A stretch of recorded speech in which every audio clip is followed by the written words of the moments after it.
Yeah, the biggest problem is that it's sort of relying on cloud warehouse server rooms to run the web. And it's sort of like an overseas vendor will just supply a browser-based technology that is all-encompassing, which makes us become the censorship part of the world, unless you can sort of discredit the usefulness of that technology being proliferated. So, which is kind of a long task.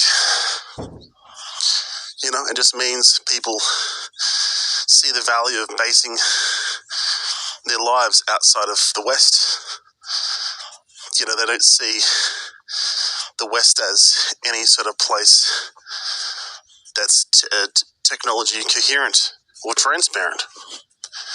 So it's sort of your company's value in terms of global capital, and all capital is global.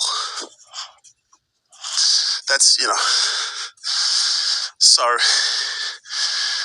unless you have these levels of features that are included in the service package and frontline service package and product service presentation, you kind of, the family store goes to zero within the click of your fingers, because there's a competitor that's providing a service that's cloud-based, that's browser-based, and they're just going to scale ahead.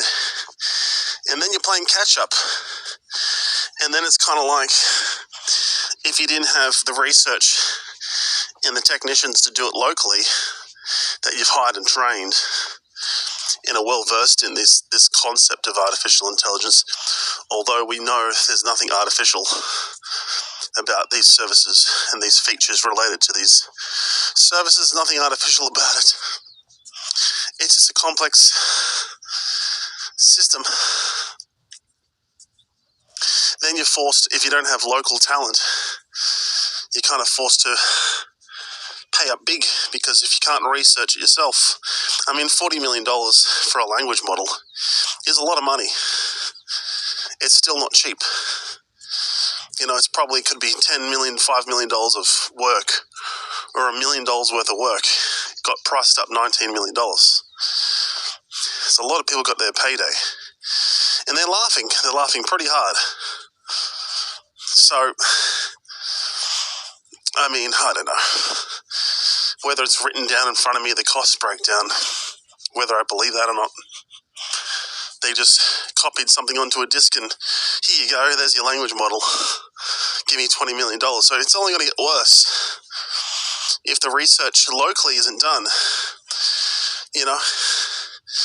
You've got to start doing the research, and you've got to start getting attracting the talent. Now, if there's no future market here, why would talent go here than to Shenzhen?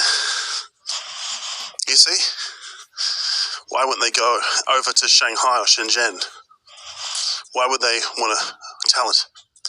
Isn't being attracted here. It's being attracted by Tencent over there. To get it work here may not be. So how do you keep in step with AI as it's presented, AI? How do you keep in step with all the regulatory awareness and the technical know-how, when the technical know-how and that technology, we got no idea, because it's just done overseas anyway, and there's people that can inform you of the technical know-how. Well, they aren't local, and they're not going to talk about it because they're part of another company that's outside of the West, because as this technology develops, it's going to be less transparent to the layperson. It'll become more and more.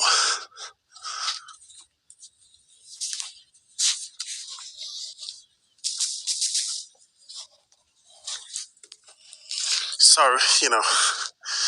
I think what's not aware is obviously community expectations. And so, and the guidelines and the frameworks are not banning it. So, but it's assuming that you can ban it. How many markets want to ban it? The EU? Okay, great. That's not the biggest place in the world. In the West, okay, you ban it. Okay, well, you're just banning technology then. And then other countries will have this and they'll change the way they live and they'll probably become stronger and we'll fall behind.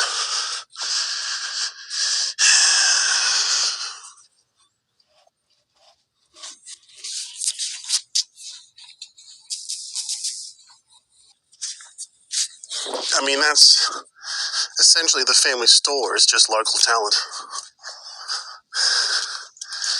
It's just local people and as local as you can get. And as a society, do you go to another society, another government, another society that's regulated by an authoritarian government, a dictatorship, and you ask a foreign government, can you share your AI technology with us, your research? What do you think they're going to say?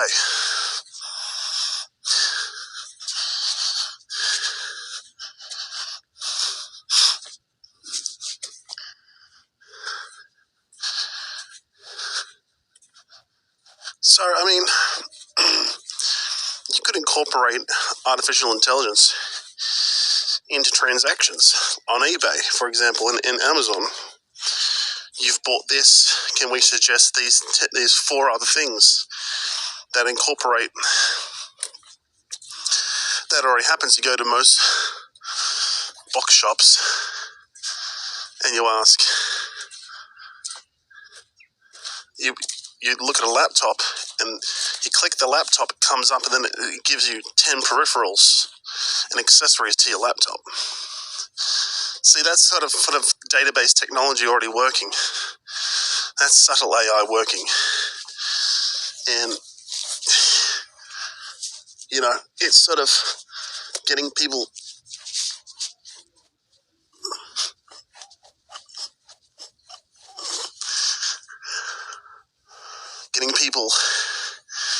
sort of all for one and one for all. Like how long can you fight the node? The theory of the node network and what crypto's done. Like how far do you got to fight it? I mean, why don't public libraries have high-speed internet, high bandwidth, 20 megabytes per second, so people can rock up into a cloud game? How long do we want to go until we start saying the cloud warehouse approach to providing bandwidth traffic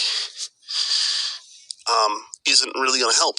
I mean, you've got the running costs, and then you have to turn it on. It has to be on all the time, right? But what if